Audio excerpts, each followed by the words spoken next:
Assalamualaikum warahmatullahi wabarakatuh. Perkenalkan, nama saya Kartika Sari. Baiklah, di sini saya akan menjelaskan materi dari pembelajaran IPS yang berjudul Jenis-jenis usaha dan kegiatan ekonomi masyarakat Indonesia dalam bidang jasa. Sejak dulu hingga sekarang, setiap manusia berusaha mencukupi kebutuhan hidupnya dengan berbagai macam cara. Cara-cara yang ditempuh dalam mendatangkan hasil untuk mencukupi kebutuhan dalam hidupnya. Kebutuhan hidup manusia antara lain makan, pakaian, perumahan atau tempat tinggal, pendidikan, kesehatan, rekreasi, komunikasi, dan transportasi. Itu semua merupakan sebagian dari kebutuhan lahir materi.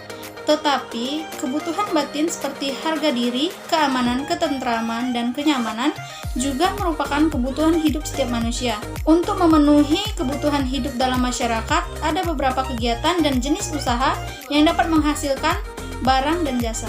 Baiklah, yang pertama yaitu jenis-jenis usaha ekonomi masyarakat. Kondisi geografis Indonesia beragam. Ada wilayah daratan dan ada pula wilayah perairan.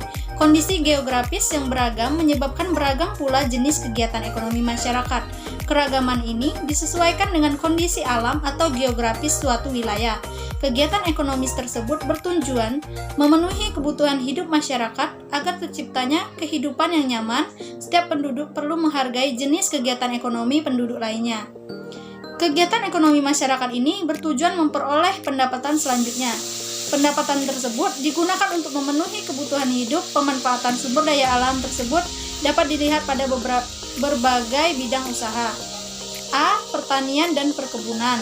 Usaha pertanian adalah usaha yang menghasilkan bahan pangan. Indonesia adalah negara agraris sehingga sebagian besar penduduknya bermata pencarian sebagai petani. Contohnya, petani padi, jagung, kacang, kedelai, dan sagu, umbi-umbian, dan sayur-sayuran. Usaha pertanian banyak terdapat di daerah pedesaan dan pegunungan. Orang yang bekerja dalam bidang pertanian tersebut disebut petani. Petani berdasarkan jenis usahanya dibedakan menjadi 4. Yang pertama yaitu petani sawah atau mengelola sawah. Yang kedua, petani ladang yang mengelola lahan kering. Yang ketiga, petani perkebunan yang mengelola lahan luas untuk tanaman perkebunan. Yang keempat, petani tambak mengelola lahan untuk tambak. Upaya untuk meningkatkan hasil pertanian dilakukan dengan cara intensifikasi, ekstensifikasi, dan disersifikasi dan rehabilitasi. Yang pertama yaitu intensifikasi, adalah usaha yang meningkatkan hasil pertanian tanpa memperluas lahan pertama. Upaya intensifikasi adalah penggunaan pupuk, bibit unggul, pengairan, pemeliharaan, dan penyuluhan intensifikasi. Lebih dikenal dengan nama panca usaha tani. Yang kedua yaitu ekstensifikasi, adalah usaha meningkatkan hasil pertanian dengan memperluas lahan pertanian. Yang ketiga yaitu diversifikasi, adalah usaha untuk meningkatkan hasil pertanian dengan cara memperbanyak jenis tanaman pada suatu lahan pertanian. Contohnya, sistem tumpang sari, yaitu menanam berbagai jenis tanaman secara bersamaan pada lahan yang sama. Yang keempat yaitu rehabilitasi, yaitu usaha meningkatkan hasil pertanian dengan cara memperbarui cara-cara permainan yang ada pada penggantian tanaman tidak produktif lagi. Misalnya, memperbaiki sawah tada hujan menjadi sawah irigasi menggunakan tanaman yang sudah tua dengan tanaman baru. Berdasarkan cara pengairannya, pertanian dibedakan menjadi pertanian tada hujan dan pertanian irigasi. Yang pertama yaitu pertanian tada hujan, adalah kegiatan pertanian yang masih sangat mengandalkan curah hujan. Selanjutnya yang kedua yaitu pertanian irigasi, disebut juga pertanian lahan basah. Pertanian ini menggunakan banyak air sesuai kebutuhan. Pertanian jenis ini sudah memiliki saluran air yang mengairi lahan secara teratur tanpa tergantung pada hujan. Baiklah, yang kedua yaitu peternakan. Peternakan adalah kegiatan usaha budidaya hewan yang diambil hasilnya. Hasil peternakan terdiri atas daging, telur, susu, kulit, dan bulu. Jenis peternakan dapat dibedakan sebagai berikut. Yang pertama yaitu peternakan hewan kecil, misalnya kelinci, kambing, domba, dan biri-biri. Yang kedua yaitu peternakan hewan besar, misalnya sapi, kerbau, dan kuda. Yang ketiga, peternakan unggas, misalnya ayam, itik, burung, dan puyuh. Yang ketiga yaitu perikanan. Perhatikan usaha perikanan di daerah sekitarmu.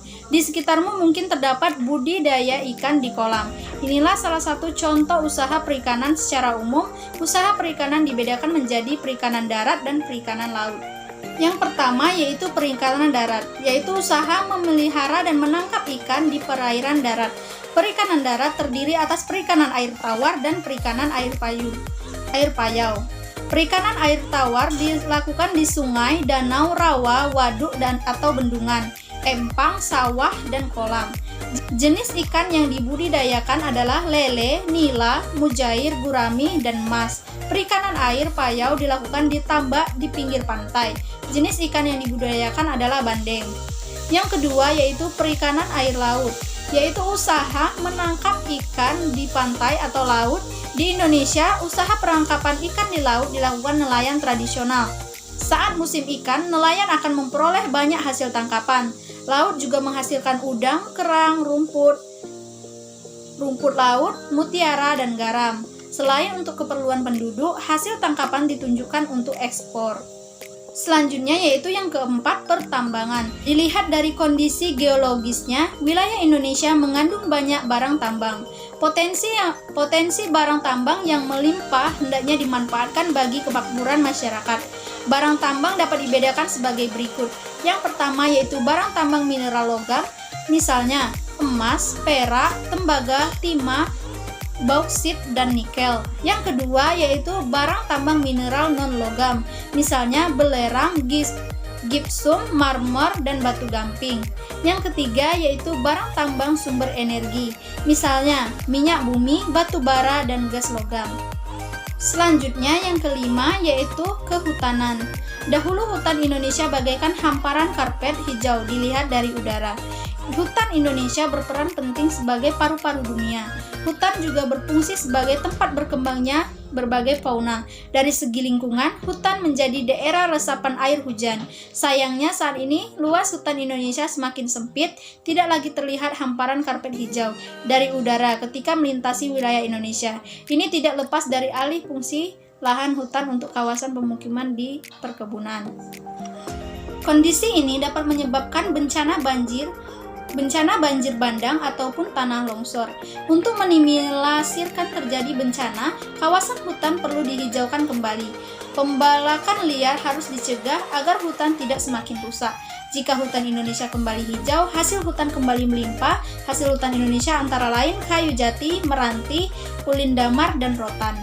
Selanjutnya yaitu yang keenam, perdagangan. Perdagangan adalah kegiatan membeli barang, dagang, dan menjualnya kembali kepada konsumen.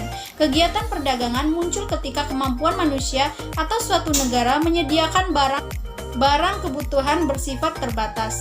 Akhirnya, terjadi saling ketergantungan dalam memenuhi barang tersebut. Melalui kegiatan perdagangan, pedagang akan memperoleh keuntungan dari selisih harga jual dan harga beli. Kegiatan perdagangan tidak hanya mencakup satu daerah atau satu negara, akan tetapi kegiatan perdagangan dapat dilakukan antar negara. Secara ekonomi, kegiatan perdagangan antar negara ditandai dengan ekspor dan impor. Ekspor adalah usaha menjual barang dari dalam negeri ke pasar luar negeri. Impor adalah usaha memasukkan barang dari negara lain ke pasar dalam negeri. Selanjutnya yaitu perindustrian. Perindustrian adalah kegiatan mengubah bahan mentah menjadi bahan setengah jadi atau barang jadi. Bahan mentah diperoleh dari melimpahnya sumber daya alam. Usaha industri dapat dilakukan secara perorangan dan kelompok. Usaha industri dapat dikelompokkan industri rumah tangga, home industry, industri sedang, dan industri besar. Contoh industri di Indonesia adalah industri makanan dan minuman, kosmetik, obat-obatan, german, serta elektronik. Selanjutnya yaitu jenis usaha bidang jasa. Jenis usaha pariwisata merupakan usaha di bidang jasa. Bidang jasa berkaitan dengan pemberian layanan kepada konsumen. Contoh, usaha jasa selain pariwisata antara lain perbankan, keuangan, asuransi, kesehatan, dan hukum. Sektor jasa di Indonesia terutama pariwisata berkembang pesat. Pesatnya jasa pariwisata didukung potensi panorama alam Indonesia yang elok.